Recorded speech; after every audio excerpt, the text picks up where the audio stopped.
몽골 쪽은 처음부터 초원의 유목민족이었을까요? 우리는 아무런 의심 없이 이를 당연하게 받아들이고 있지만 몽골의 역사책을 읽어나가다 보면 이런 의문이 자연스럽게 드는 것 또한 사실입니다. 다음의 글은 박원길 저 유라시아 대륙에 피어났던 야망의 바람에 나오는 내용입니다. 칭기스칸의 선조에 해당하는 몽골 부족이 역사상 첫 모습을 드러낸 때는 8세기 중엽부터이다. 이들은 흑룡강의 중 상류인 에르군네하 유역에서 목축과 수렵을 병행하고 있었던 초라한 부족이었다. 이들은 사실 역사적인 관점에서 바라볼 때 그 옛날 남방으로 이동한 맥족이나 타부가치가 본토에 남겨둔 버린 자식과도 같은 존재였다.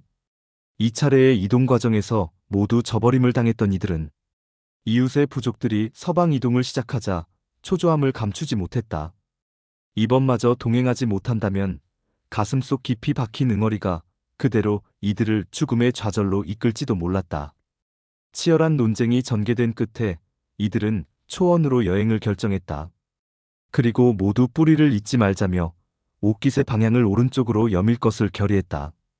이동의 결의가 끝나자 이들은 과감히 이동을 시작했다. 죽기 아니면 살기식의 험난한 이동이었다. 아직 세력이 미약했던 이들은 초원길이 아니라 험난한 장애로 뒤덮인 삼림 루트를 통해 동몽골 고원의 오나나와 컬레노 일대로 남하에 내려갔다. 그리고 11세기부터 12세기를 전후하여 몽골 고원의 동부에 진입하는 데 성공했다. 저자의 주장에 따르면 몽골 쪽은 8세기 중엽, 그러니까 대충 750년경 흑룡강해 중 상류 에르군네하 유역에 살던 부족으로 역사에 처음 등장했다고 합니다.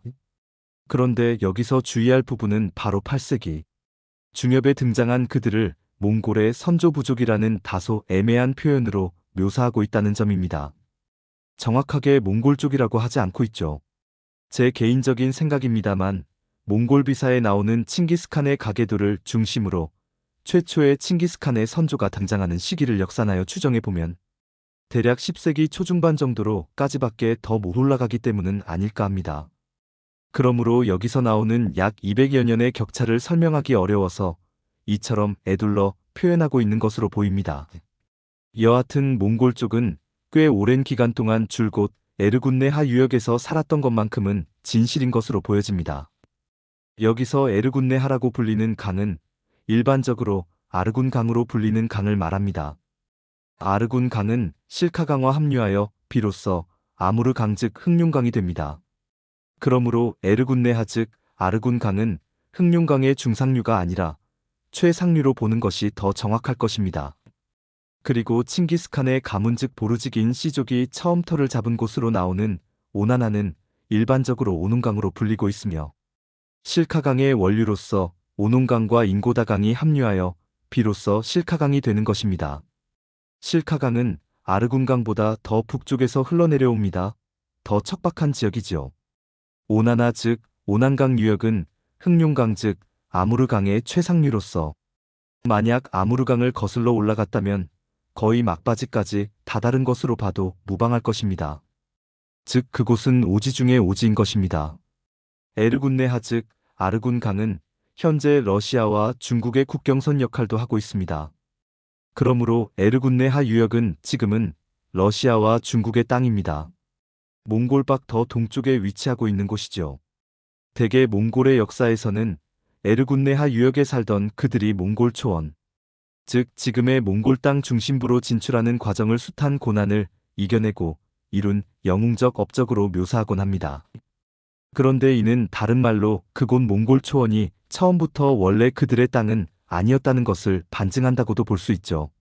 몽골인들은 현재 몽골의 영토가 처음부터 그들의 것이었음을 입증하기 위해, 즉 정통성을 부여하기 위해 노력하고 있습니다.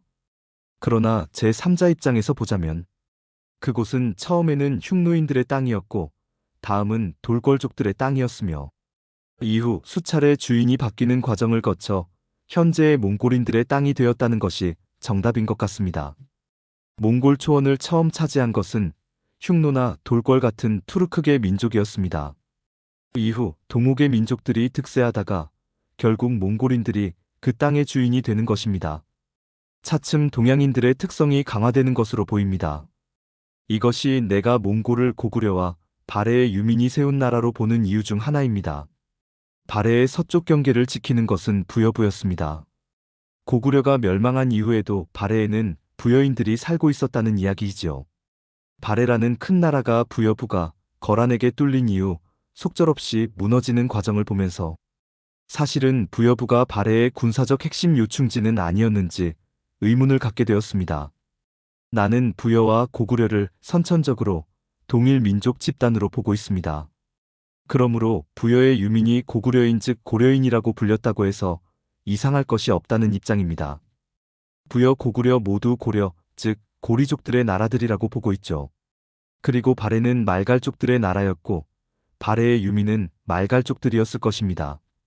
즉 발해의 멸망 이후 말갈족과 고구려의 유민들이 아무르강을 따라 도주하여 숨어들었다면 그곳은 바로 에르군네하 유역이었을 것으로 보고 있는 것이죠. 그곳 말고는 사실 갈 곳이 없었을 것입니다. 삼국지 위지 동의전 예조에 보면 예족의 특산물로 과아마라는 것이 나옵니다. 과아마란 과일나무 아래로 지나다닐 만큼 작은 말이라는 뜻입니다. 커다란 군마가 근육질 몸매를 뽐내며 초원을 질주하는 모습을 상상하다가 덩치 큰 몽골인들이 조랑말을 타고 칼을 휘두르며 종종거리며 내달리는 모습을 보고 우습다고도 생각했었습니다. 왜 우리들은 고구려인 즉 고려인들이 과아마를 타고 몽골 초원을 정복했을 것이라는 상상은 하지 못하는 것일까요?